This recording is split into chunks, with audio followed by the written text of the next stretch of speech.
शिवपुरा नामक गांव में पवन नाम का एक गरीब किसान अपने माता पिता के साथ रहता था। पवन खेतों में फसलें उगाकर उन्हें बाजार में बेचकर अपने परिवार का पालन पोषण करता था। अरे पुत्र, तुम्हारे पिताजी की तबीयत ठीक नहीं है। वेद जी ने उन्हें समय पर दवा और अच्छा खान पान लेने को कहा है। मैं काफी दिनों से दवा नहीं खा रही हूँ, इसलिए मेरे भी जोड़ों में दर्द बहुत बढ़ गया है। तुम कोशिश करके कुछ पैसों का इंतजाम करो ताकि अब हम तुम्हारे पिताजी का इलाज करवा सकें। हाँ माँ, इस बार जैसे ही अच्छी फसल होगी मैं उसे बेचकर अच्छे पैसे कमा लूँगा। उन पैसों से मैं पिताजी और आपका अच्छी तरह से इलाज करवाऊँगा और फिर देखना माँ, पिताजी और आप पहले की तरह ठीक हो जाएंगे। पुत्र, मैं आशा करती हूँ कि तुम्हारे पिताजी जल्दी से स्वस्थ हो जाएं। ठीक है माँ, अब मैं काम पर निकलूँगा। आप अपना और पिताजी का ख्याल रखना। अब पवन, ये ले खाने का डिब्बा और समय पर जरूर खा लेना खाना। ठीक है माँ, अब मैं चलता हूँ। पवन ये कहकर अपनी माँ से आशीर्वाद लेकर फिर खेतों की तरफ खेती करने चला जाता है।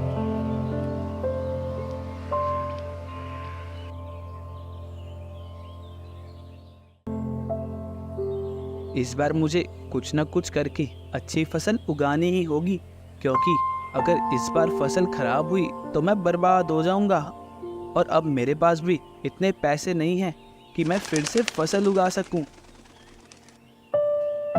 पवन ये कहकर खेतों में बीज बोने लगता है। तभी वहाँ उसके गांव का एक दोस्त कमल आता है और कहता है,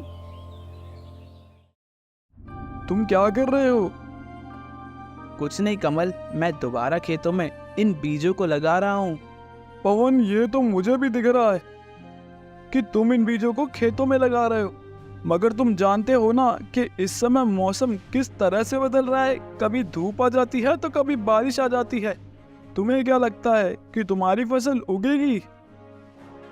हाँ, मुझे भगवान पर पूरा यकीन है कि इस बार मेरी फसल बहुत अच्छी उगेगी।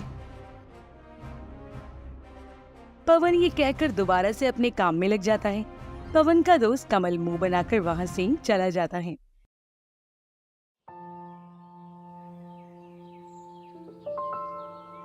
आज तो मैंने लगभग सारे बीजों को खेतों में लगा दिया है और अब मुझे बहुत भूख लग रही है। माँ ने मुझे घर से निकलते समय खाने का डब्बा दिया था। मैं हाथ मुंह धोकर खाना खा लेता हूँ। पवन जैसे ही हाथ मुंह धोकर खाने का डिब्बा लेकर एक किनारे बैठता है, तभी वो एक साधु बाबा को अपनी तरफ आते हुए देखता है। प्रणाम साधु बाबा, आप यहाँ इस समय? खुश रहो पुत्र, मैं पास के गांव से आया हूँ और यहाँ किसी को नहीं जानता। मैं 2 दिनों से बहुत भूखा हूँ। मेरे पास पैसे भी नहीं है कि मैं कुछ खा सकूं। साधु बाबा, आपको भूख लगी है, आप ये खाना खा लीजिए। मैं जानता हूँ ये खाना आपके खाने लायक तो नहीं है, लेकिन फिर भी अगर आप चाहें तो इस खाने को खा सकते हैं। नहीं नहीं पुत्र, कैसी बात कर रहे हो? अन्न कभी भी बुरा नहीं होता, मगर ये खाना तो तुम्हारा है और मेरे हिसाब से इसे तुम खाने ही बैठे थे। अगर तुम मुझे अपना खाना दे दोगे तो तुम क्या खाओगे? जी साधु बाबा, मैं इसे खाने तो बैठा था, लेकिन अब मैंने खेतों का सारा काम खत्म कर लिया है। अब मेरे घर वापस लौटने का समय भी हो गया है। मैं घर जाकर खा लूंगा। ये खाना आप खा लीजिए। पवन ये कहकर अपना सारा खाना साधु बाबा के आगे रख देता है। तभी साधु बाबा प्रसन्न होकर वो खाना खा लेते हैं और फिर पवन से कहते हैं, पुत्र, तुम्हारा बहुत बहुत धन्यवाद कि तुमने मेरे कठिन समय में मेरी मदद की। मैं तुम्हें आशीर्वाद देता हूँ कि आने वाली सभी कठिन परिस्थितियों का तुम डटकर सामना करोगे। साथ ही अपनी मेहनत और लगन से बहुत ज्यादा धनवान हो जाओगे, बहुत ज्यादा।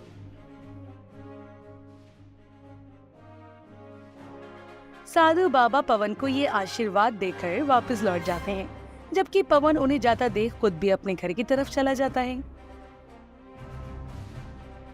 पवन, अब तू आ गया? हाँ माँ, खेतों में सारा काम जल्दी ही हो गया था, इसलिए मैंने सोचा कि अब घर चलूं। माँ, अगर घर में कुछ खाने को है तो मुझे दे दो, मुझे बड़ी भूख लगी है। पवन, तू जानता है ना, जब से तेरे पिताजी बीमार पड़े हैं तब से मेरे हालात बहुत खराब हैं। मुश्किल से ही गुजारा हो पाता है। जो पैसे मेरे पास थे उनसे मैं तेरे पिताजी की कोई दवाइयाँ ले आई, और रात का जो बचा हुआ खाना था वो मैंने तुझे सुबह दे दिया था। अब खाने को कुछ भी नहीं है घर पे।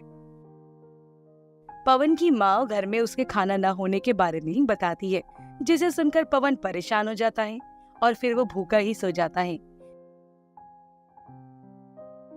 कुछ दिन ऐसे ही बीतते हैं। पवन दूसरों के खेतों में काम करके पैसे कमाता है और अपने माता पिता का खर्चा उठाता है। साथ ही वो अपने खेतों में उगी फसल को भी ध्यान रखता है। भगवान की कृपा से मेरी फसलें तो बहुत अच्छी उग रही हैं। आने वाले समय में मुझे इनका बहुत अच्छा मुनाफा मिलेगा। पवन अपने मन में ये बात सोच ही रहा था कि तभी उसका दोस्त कमल फिर से वहाँ आता है और पवन से कहता है,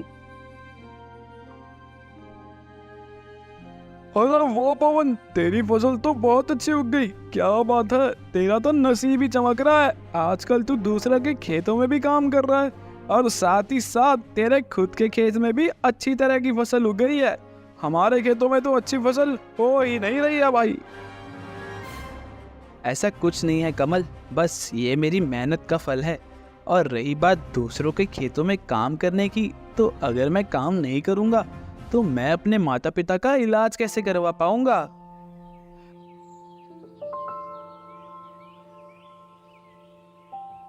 पवन कमल से ये सब कह ही रहा था कि तभी अचानक मौसम खराब हो जाता है और देखते ही देखते बारिश शुरू हो जाती है।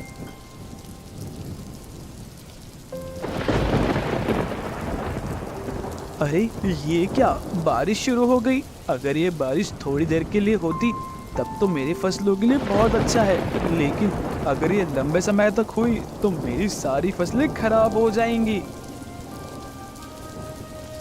कमल बारिश होता देख अंदर ही अंदर बहुत खुश होता है और फिर पवन से कहता है,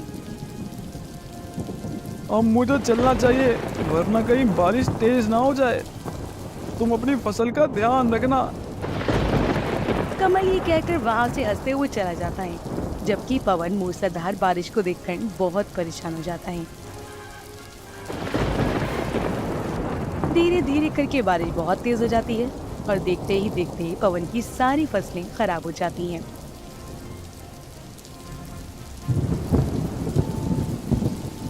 मैं बर्बाद हो गया, मेरी सारी मेहनत बेकार हो गई।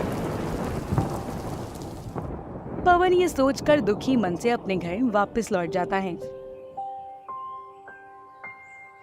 क्या हुआ पवन, तू बहुत परेशान लग रहा है।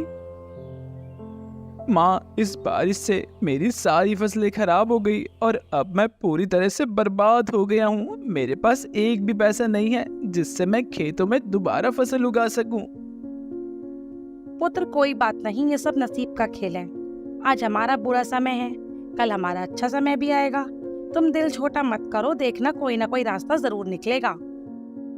पवन अपनी खराब हुई फसलों के बारे में सोच सोचकर बहुत दुखी हो रहा था। तभी उसके मन में एक विचार आता है। मुझे पिताजी के इलाज के लिए कुछ न कुछ तो करना ही होगा। ऐसा करता हूँ, मैं राजा के पास जाता हूँ और उनसे काम मांगता हूँ। मुझे विश्वास है कि वो मुझे कोई ना कोई काम तो जरूर देंगे। पवन ये सब सोचते हुए राजा के पास जाता है और राजा से कहता है, प्रणाम महाराज, मैं पवन हूँ। मैं इसी गांव में रहने वाला एक गरीब किसान हूँ। हाँ पवन, बताओ तुम यहाँ किस काम के लिए आए हो? महाराज, बारिश से मेरी सारी फसलें खराब हो गई हैं। मैं पूरी तरह से बर्बाद हो गया हूँ और मेरे पिताजी बहुत बीमार हैं। मेरे पास इतने पैसे भी नहीं हैं जिससे मैं अपने पिताजी का इलाज करवा सकूं। इसलिए मैं आपके पास आया हूँ। आप मुझे कोई काम दे दें जिससे मैं अपने परिवार का पालन पोषण कर सकूं। राजा पवन की बात सुनकर पवन से कहता है, ठीक है पवन, मैं तुम्हें अपने महल में काम पर रखता हूँ। तुम्हें मेरे महल के बगीचे में लगे सारे पेड़ पौधों की काट छाट करनी होगी। पवन राजा के दिए हुए काम को खुशी खुशी स्वीकार कर लेता है, जबकि पवन उसी महल के बगीचे में कमल भी पेड़ पौधों को काट छाट करता है। कमल पवन को महल में देख अंदर से क्रोधित हो जाता है और मन में सोचता है, अच्छा, तो पवन अब यहाँ भी काम करने लगा है। देखता हूँ ये यहाँ कैसे काम करता है। कमल ये सोचते हुए वहां से चला जाता है। कुछ दिनों बाद राजा पवन से काम से बहुत खुश थे।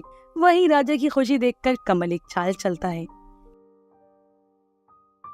इस सारे खजाने को मैं पवन के झोले में रख दूंगा और जब इस खजाने को तोला जाएगा तब मजा आएगा। कमल राजा के खजाने को चुराने के बाद पवन के झोले में रख देता है और फिर वो चला जाता है।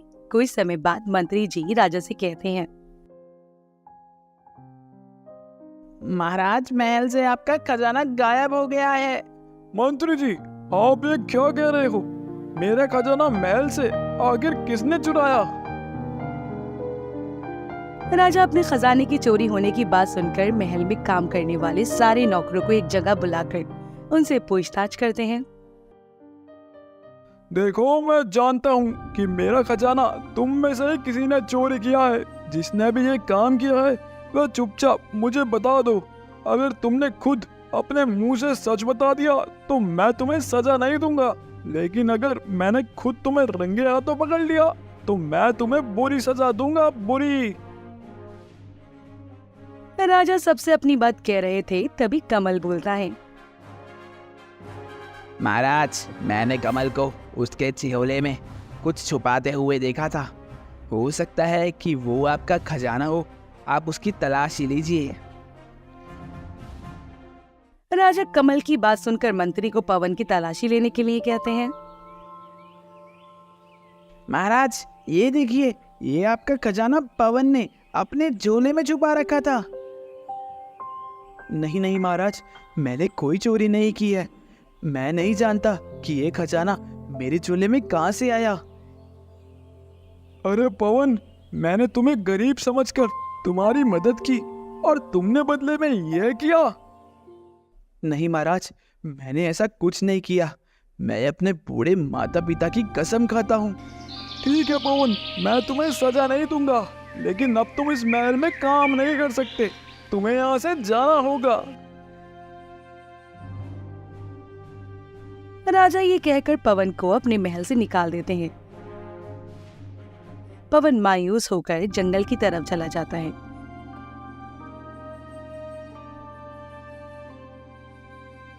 जहां वो मायावी दोस्त मंगल और प्रेम पवन को आते हुए देखते हैं।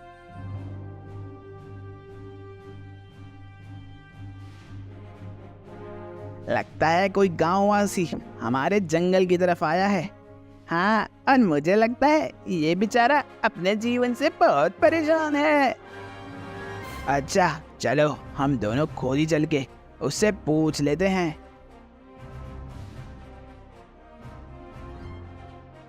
अरे सुनो, तुम कौन हो और यहाँ क्यों आए हो? हमने तुम्हें यहाँ पहले तो कभी नहीं देखा। मेरा नाम पवन है और मैं इसी गांव में रहता हूँ, लेकिन राजा ने मुझ पर चोरी का छोटा इल्जाम लगाकर मुझे अपने महल से निकाल दिया और अब मेरे पास एक भी पैसा नहीं है जिससे मैं अपने परिवार का पालन पोषण कर सकूं। तुम्हारे साथ तो बहुत बुरा हुआ। बताओ, हम तुम्हारे लिए क्या कर सकते हैं? देखो पवन, परेशान मत हो। देखना, एक दिन सब कुछ ठीक हो जाएगा। अभी मंगल पवन से ये कह ही रहा था कि तभी पीछे से एक जहरीला सांप मंगल को डसने आता है। तभी पवन अपने पास रखी पेड़ों को काटने वाली कुल्हाड़ी से उस सांप पर वार कर देता है, जिससे वो सांप तुरंत मर जाता है। तुम्हारा बहुत बहुत शुक्रिया, तुमने मेरे दोस्त की जान बचाई। अगर ये सांप हम दोनों को काट लेता तो हम तो मर ही जाते, लेकिन तुमने ऐसा नहीं होने दिया। पवन प्रेम की बात सुनकर कहता है, कोई बात नहीं दोस्तों, ये तो मेरा फर्ज था। अगर तुम्हारी जगह कोई और भी होता तब भी मैं उनकी जान बचाता। पवन की ये बात सुनकर मंगल उसे एक सिक्का देता है और कहता है, मेरी तरफ से तुम्हारे लिए भेंट है। इस सिक्के को तुम हमेशा अपने पास रखना। लेकिन इसको अपने पास रखने से क्या होगा? यह सिक्का मुझे एक साधु बाबा ने दिया था। उन्होंने कहा था कि जिसके पास भी ये सिक्का होगा वह धनवान हो जाएगा। ठीक है मेरे दोस्त, धन्यवाद। पवन उस मंगल की बात सुनकर वापस अपने घर लौटता है। पवन के जाने के बाद मंगल और प्रेम गायब हो जाते हैं। इधर कमल राजा के खजाने से कुछ न कुछ चोरी करता रहता है और दिन कमल चोरी करते हुए पकड़ा जाता है। अच्छा, तो तुम हो असली चोर। मुझे माफ कर दीजिए सरकार, मैंने ये गरीबी के कारण किया। आज के बाद मैं कभी चोरी नहीं करूंगा। राजा से माफी मांगने के बाद वो पवन की सारी सच्चाई भी उन्हें बता देता है, जिसे सुनकर राजा खुद पवन से माफी मांगने उसके घर जाते हैं। राजा पवन के लिए ढेर सारा खजाना भी लेकर जाते हैं।